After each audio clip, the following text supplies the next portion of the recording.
जी, action PWD Shri हर्षपुरी जी, तहसीलदार data सिबा Shri Birbal जी, RM देरा श्री कुशल गौतम जी और आज के इस कार्यक्रम में आए बुजुर्गों, माताओं, भाइयों और बहनों, प्यारे बच्चों, सबसे पहले मैं डाटा सिबा और उसके आसपास से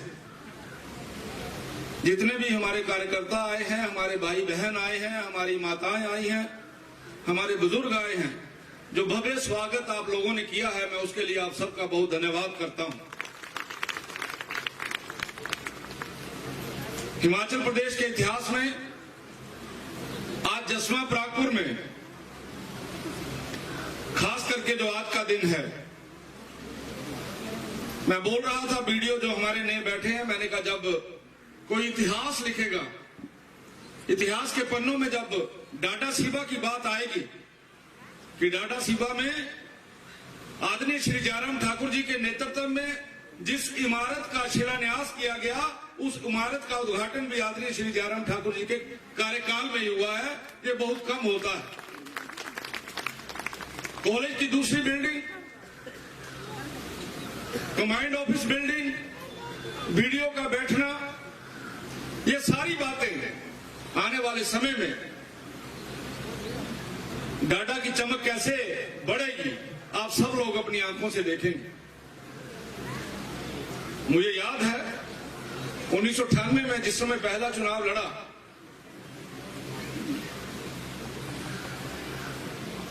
सड़कों की हालत क्या होती थी, बाजार में पानी कैसे खड़ा रहता था।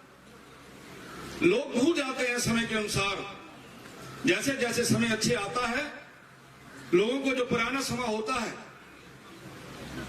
गरीबी के बाद जिस समय अमीरी आती है, अमीरी याद रह जाती है, गरीबी व्यक्ति भूल जाता है, लेकिन जो व्यक्ति अमीर होकर भी गरीबी को भूलता नहीं है, वो आगे बढ़ता है। इसलिए डाटा में क्या था, कैसा इसका इतिहास था, किस प्रकार की यहां पे सुविधाएं मिलती थी, याद करिए वो दिन। मुझे आज भी याद है कि जब मैं पहला चुनाव हारा, तो हारने के बाद आपके बाजार के अंदर कुछ लोगों को लेकर उस पानी के अंदर खड़ा हो गया और मुर्दाबाद के नारे लगाए सरकार के कि देखिए दोनों तरफ दुकानें हैं और बीच में पानी खड़ा हुआ। आज वही बाजार है, कितना सुंदर और कितना भव्य बाजार लगता है। पिछले 4.5 वर्षों में हमने कोशिश की है कि जसवां परागपुर की तस्वीर और तकदीर बदले, और मुझे इस बात की खुशी है और मुझे इस बात का प्राउड है कि हम उन सारी बातों को पूरा करने में कामयाब हुए हैं। जसवां परागपुर एक लंबा विधानसभा क्षेत्र, कटाफटा क्षेत्र, आज कौन सा ऐसा गांव है जिसमें बस नहीं जा रही। आज केवल वही गांव रह गए हैं जहां लोग लड़ते हैं, सड़क बनने नहीं देते। आज पूरे के पूरे विधानसभा क्षेत्र के ऊपर एक नजर दौड़ाइए, आपका ही एक पहला विधानसभा क्षेत्र ऐसा होगा, यहां 3 डिग्री कॉलेज हैं, एक रक्कड़ के अंदर, एक डाटा सिबा के अंदर और एक कोटला बेड़ के अंदर, और तीनों की बिल्डिंगें तैयार हो गई हैं। शिलान्यास हमने किए थे, आपका नंबर 1 पे है, इसलिए आपका पहला शिलान्यास हो रहा। आज मेरी बच्चियां, आज मेरे बच्चे पॉलिटेक्निकल कॉलेज के लिए कांगड़ा सुंदरनगर नहीं जाएंगे, अपने ही विधानसभा क्षेत्र के अंदर पॉलिटेक्निकल कॉलेज बन रहा है, फार्मेसी कॉलेज रक्कड़ के अंदर बन रहा है, एक एसडीएम रक्कड़ में बैठ गया, एक एसडीएम कोटला बेड़ में बैठ गया, बीडीओ के 2 दफ्तर हो गए, अपना एक्शन हो गया। याद करिए वो दिन जब आप नलका लगवाने के लिए भी एक्शन के पास जाते थे, देहरा में बाहर बैठे रहते थे, लाल बत्ती जगी रहती थी और आपका एक नलका नहीं लगता था एक दिन के अंदर। इन बच्चों को चुप कराइए भैया, इनको चुप करवाइए पीछे। और आज आपका अपना एक्शन है, परागपुर में बैठता है, आपका रोड वाला एक्शन कोटला बेड़ में बैठता है। अब हमारे जो एक्शन है, उन्होंने केवल और केवल जसवां परागपुर विधानसभा क्षेत्र को देखना है। कोई जमाना था एक एक्शन 3 विधानसभा क्षेत्र देखता था, आज अपना एक्शन है, इसलिए हमें कोई दिक्कत नहीं होती। हमने ये कोशिश की है घर द्वार के ऊपर आप लोगों की, आपकी समस्याओं का समाधान किया जाए। पिछले 4.5 वर्षों के अंदर हमने मंत्री के नाते आराम नहीं किया है। हमारा क्षेत्र आगे कैसे बढ़ सकता है, इसके बारे में चिंता की है। मेरी माताओं और बहनों की संख्या यहां बहुत ज्यादा है और हमारी सरकार ने ये कोशिश की है, और खास करके मैंने 10वां प्रागपुर विधानसभा क्षेत्र के अंदर हमारी माताएं और बहनें जो गांव के अंदर काम करती हैं, महिला मंडलों के अंदर जाती हैं, उनके साथ अक्सर हमारा बैठना उठना होता है। हमने एक तस्वीर बदली है, हमने लोगों की सोच बदली है। गांव में रहने वाला गरीब, उसकी मदद कैसे हो सकती है, चाहे वो महिला मंडलों के माध्यम से हो, पार्टी के माध्यम से हो, सब चीजों का ध्यान मैंने रखने की कोशिश की है। मैं तो ये चाहता हूं, आप हिमाचल प्रदेश का भ्रमण करिए, जाके देखिए अपनी आंखों से, फिर उसके बाद तुलना करिए। और मैं पिछले 25 वर्षों से राजनीति के अंदर हूं, मंत्री बनने का मौका तो अब मिला। जब मैं मंत्री नहीं था, मैं ओपोजिशन में था, तो ओपोजिशन के अंदर भी याद करिए, ओपोजिशन के अंदर आपके हकों की लड़ाई लड़ने के लिए मैं सड़क के ऊपर रहता था। सेंट्रल यूनिवर्सिटी खुलेगी या नहीं खुलेगी, आज भी मुझे याद है। 1 जनवरी के दिन हमने अपने डेरा के अंदर एक लंबा जनसभा की, वहां पे एक बड़ा जुलूस निकाला था। टेरेस से लेकर डाडा सीबा तक सड़क नहीं है, हमने वहां पद यात्रा की और उस समय की सरकार की मुर्दाबाद की कि भैया सड़क अच्छी होनी चाहिए, पक्की होनी चाहिए सड़क। मैंने इसलिए आपको बोल रहा हूं कि जिस समय हम ओपोजिशन में थे, उस समय भी हमने आपके हकों की जो है वो चिंता की है। ओपोजिशन में मैं एमएलए बना तो केवल और केवल यही नहीं, विधानसभा के अंदर भी आपकी आवाज को बुलंद किया। हर कोई जानता है कि विक्रम ठाकुर एक ऐसा एमएलए है जो अपनी बात को बेबाक रखता है। वहां पे मैं पूछना चाहता हूं लोगों से जो सत्ता में नहीं है, उन्होंने आप लोगों की आवाज को बुलंद करने के लिए क्या कभी अपने घर से निकले हैं?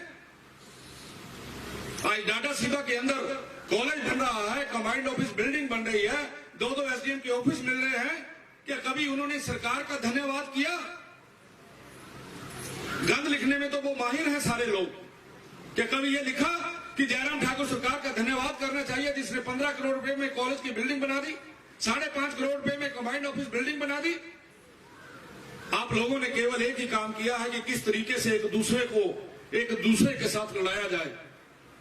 आपने तो केवल एक ही काम किया है कि लोगों को बांटा कैसे जा सकता है। लेकिन मैं इस मंच से ये कहना चाहता हूं और खास करके डाडा सीबा की जनता का धन्यवाद करना चाहता हूं कि आप लोगों को जितना मैं कहता हूं कि आप मेरी जनसभा में आइए, उतना ही जोर दूसरे लगाते हैं कि आप उनकी जनसभा में ना जाइए। लेकिन आप हिम्मत रखते हैं और आप लोग यहां पे आए हैं।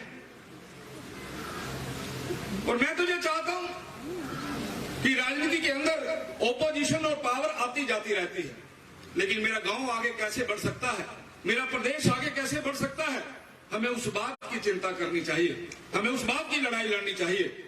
और आप सब लोग तो उस पार्टी के कार्यकर्ता हैं जिसको पूरे देश ने जनादेश दिया है। आज हमारे प्रिय प्रधानमंत्री आदरणीय श्री नरेंद्र भाई मोदी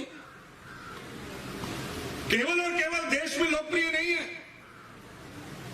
पूरे संसार के नेता हैं। आज संसार के अंदर, विश्व के अंदर कोई समस्या आती है तो लोग आदरणीय मोदी जी के पास आते हैं, उनसे सलाह मशवरा लेते हैं, क्योंकि वो जानते हैं कि मोदी जी जो सलाह देंगे वो बिल्कुल ठीक देंगे।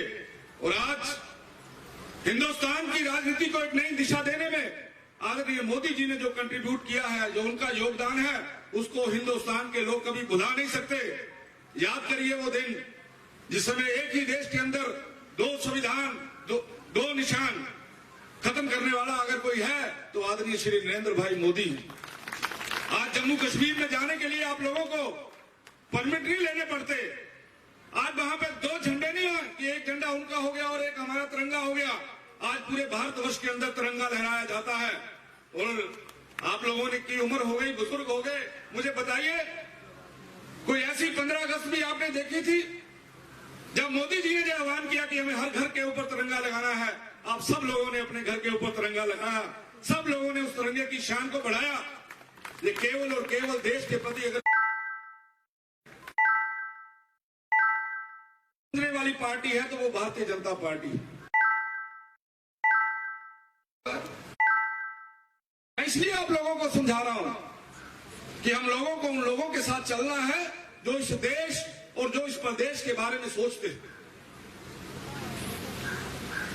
और दूसरी तरफ क्या हो रहा है, अभी मेरे से पूर्व वक्ता बता रहे थे कि कार्यकारी अध्यक्ष उनके हर्ष महाजन जी भारतीय जनता पार्टी में आ गए। 4 कार्यकारी अध्यक्ष बनाए थे उन्होंने। थोड़े दिन पहले एक कार्यकारी अध्यक्ष आए पवन काजल जी, और अब हर्ष महाजन जी। क्यों आ रही है दुनिया, क्यों ये लोग आ रहे हैं जिन्होंने अपने जीवन का महत्वपूर्ण समय कांग्रेस को दिया?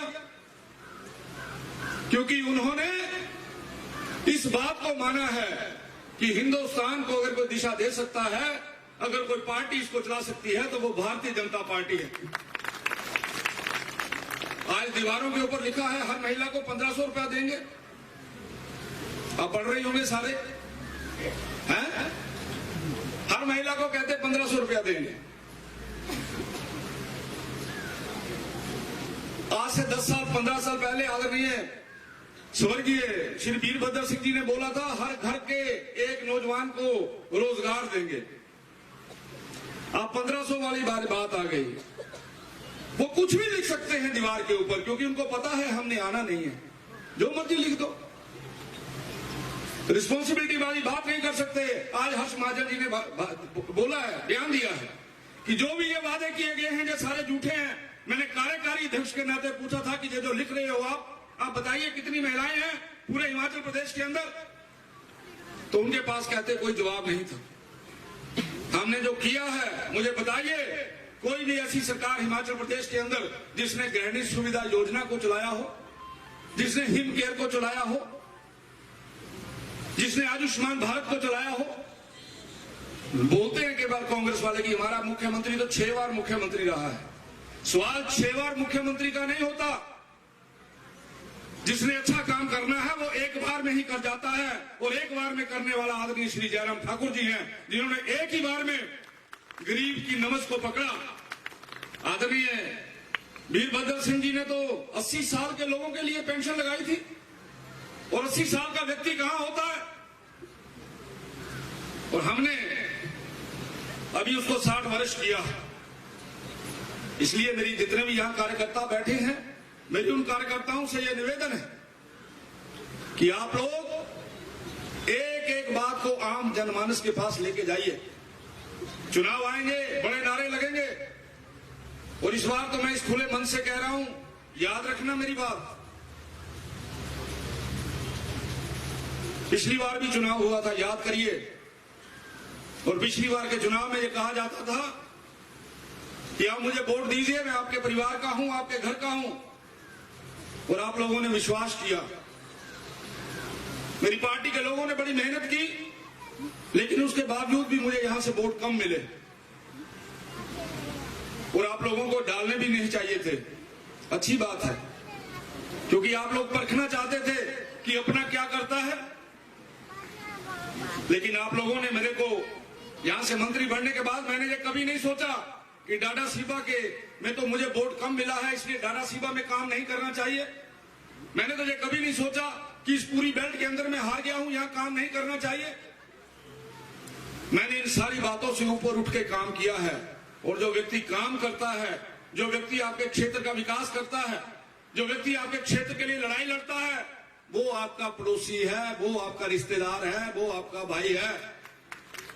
इसलिए वोट डालते समय इन सारी बातों का ध्यान रखिए। मेरी जाति का व्यक्ति खड़ा हो गया, मैं तो उसको वोट डालूंगा। भाई जाति का व्यक्ति कभी तेरे दुख सुख में आया, तेरे गांव की कोई समस्या का समाधान किया?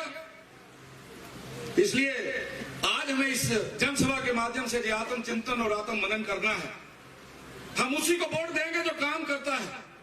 हम उसी को वोट देंगे जिसने इस प्रदेश के लिए सोचा है। और ये ठीक बोल रहे थे संजीव शर्मा जी,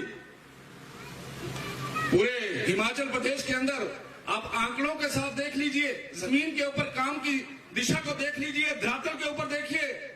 सराज के बाद आप नंबर 2 पे हैं, दूसरे नंबर पे जसवा परागपुर विधानसभा क्षेत्र है।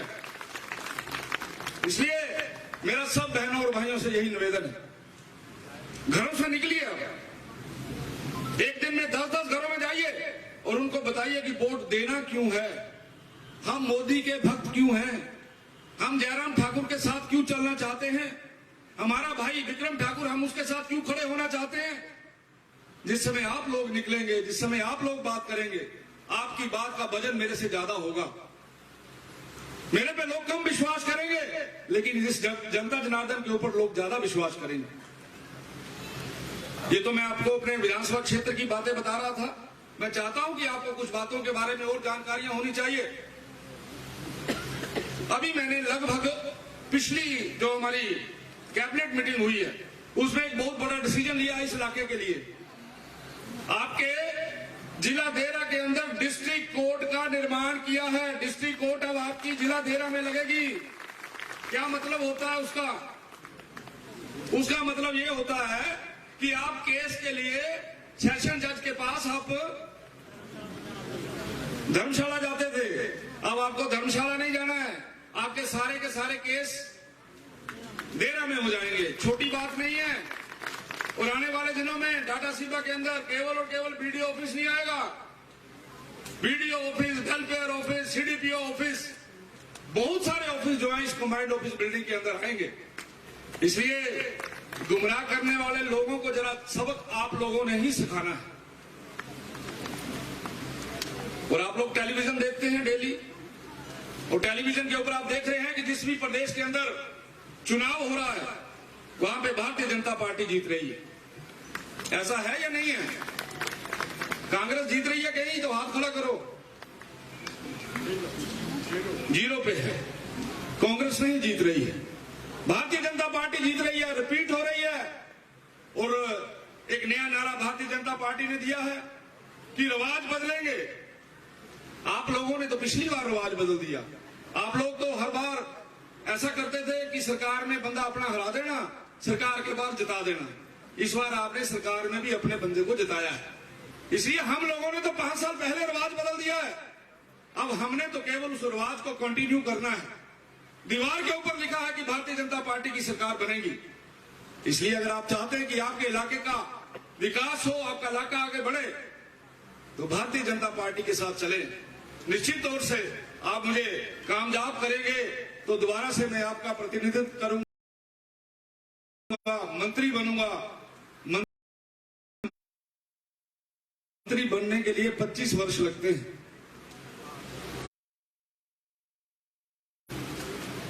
ये एक दिन के खेल नहीं है। इसलिए कुछ लोग आके यहां पे जो गुमराह करने की कोशिश करते हैं, उनको जरूर सबक सिखाइए, उनको जरूर बताइए। और ये पुण्य का काम आप ही लोग कर सकते हैं। और जब आप सब लोग इकट्ठे होकर इस काम में लगेंगे तो निश्चित तौर से मैं ये कह सकता हूं कि आने वाला समय, आने वाला भविष्य जसवा प्राकुर का है। जसवा प्राकुर में जो रह गया है उसको पूरा करेंगे। और जो मेरे बच्चे यहां बैठे हैं, जो पढ़ते हैं, उनकी समस्या का समाधान भी मैं करना चाहता हूं। मैं जानता हूं कि यहाँ पे बच्चे ज्यादा हैं, टीचर कम है। मैंने कोशिश की है कुछ टीचर्स को यहाँ पे डेपुटेशन पे भिजवाने की। अब ये एक और व्यवस्था में लगा हूं कि यहाँ पर किसी न किसी तरीके से पीटीए के माध्यम से भी टीचर रखे जाएं। पूरी कोशिश कर रहा हूं और मुझे लगता है कि हम इसमें कामयाब भी होंगे। आपके प्रिंसिपल साहब कह रहे थे कि यहाँ पर साइंस क्लासेस होनी चाहिए। यहाँ पे स्पोर्ट्स के विषय में भी उन्होंने बोला कि यहाँ पे स्पोर्ट्स का भी एक होना चाहिए। सब कुछ होगा, किसी चीज की कमी नहीं रहने वाली है। आप कंधे से कंधा मिलाकर मेरे साथ चलिए। आज के बच्चे कल के नेता नहीं, आज के नेता हैं। वो जा जाके घर घर जाके सब समझाएं कि कौन काम कर सकता है, किसके साथ चलना चाहिए, कौन सी सरकार पूरे हिंदुस्तान के अंदर राज कर रही है, कौन सा नेता सबसे ज्यादा लोकप्रिय है। जब आप इन सारी बातों को आम जनमानस के बीच में रखेंगे तो निश्चित तौर से मैं कह सकता हूं कि भारतीय जनता पार्टी, जसवा प्रागपुर, पूरा प्रदेश एक बार फिर आदरणीय श्री जयराम ठाकुर जी के नेतृत्व में आगे बढ़ेगा। और मैं आप सबको जो काम हुए हैं उसकी बधाई देता हूं, और जो काम रह गए हैं उनका पूरा करना ये मेरी ड्यूटी है, ये मेरा फर्ज है। आप में से किसी ने नहीं मुझे मेरे आगे डिमांड रखी कि यहां कंबाइंड ऑफिस बिल्डिंग होनी चाहिए। ये मेरी उपज है, मेरे दिमाग की उपज है कि ऐसा होना चाहिए। आप किसी ने नहीं बोला कोई दफ्तर यहाँ पे होना चाहिए। ये जो लोग यहाँ पे आके मुर्दाबाद के नारे लगा रहे थे, उनको पूछना कभी आपने डिमांड की है किसी दफ्तर की? बिना मांगे मिल रहा है, और बिना मांगे इसलिए मिल रहा है क्योंकि नेता जानता है कि क्या क्या होना चाहिए इस क्षेत्र के अंदर। इसलिए आओ हम सब मिलकर भारतीय जनता पार्टी के साथ चले, भारतीय जनता पार्टी की नीतियों और कार्यक्रमों को आम जनमानस के बीच में लेके जाएं, और आपके क्षेत्र के अंदर जो काम हुए हैं, आपके इलाके के अंदर जो काम हुए हैं, उन कामों को आम जनमानस के पास लेके जाएं। आप लोगों ने मेरी बात को ध्यान से सुना, आप सबका बहुत बहुत धन्यवाद। जय हिंद, जय हिमाचल। अभी बच्चियों ने एक परफॉर्मेंस करनी है, देख के जाएंगे, हम उठेंगे नहीं यहां से। और बच्चियों से